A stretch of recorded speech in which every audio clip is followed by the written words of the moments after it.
When my youngest son started his first day of full-time work after graduating college, I texted him at the end of that day and said, well, how was today? And he said it was pretty good. And I responded to him by saying, well, one day down, 45 years to go. He shared that with one of his colleagues, and the colleague said, man, he's pretty vicious, isn't he?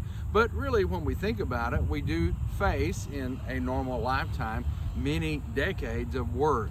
In the book of Ecclesiastes chapter 9, Solomon has told us earlier in that chapter that death is inevitable, it's unavoidable, and so as a result, what we need to do, rather than dwelling on that fact in a negative way, is to enjoy life while we can. And he tells us several things that we need to enjoy. And one of those things is found in verse 10. Ecclesiastes 9 verse 10 says, whatever your hand finds to do, do it with your might. For there is no work or device or knowledge or wisdom in the grave where you are going.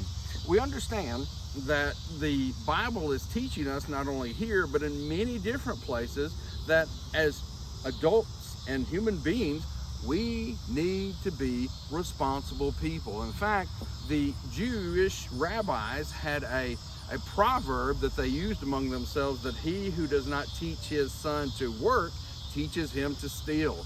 We understand also that in 1 Thessalonians chapter 3 verse 10, the Bible tells us that if a man would not work, neither should he eat.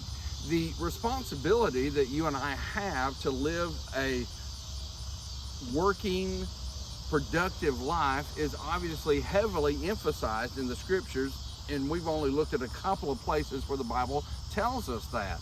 And yet we also see from this verse that it tells us very distinctly at least two things. Number one, whatever you do, whatever your hand finds to do, whatever your work's going to be, whatever your job is going to be, do it to your very best. Do it with your might. Do it the very best that you possibly can. And secondly, it tells us, do it while you can.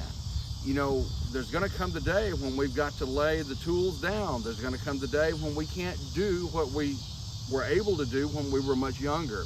And he says, you know, where we're going in death, there's nothing there for us in the same way that we have it here. So work while you have the opportunity and make the most of the opportunities.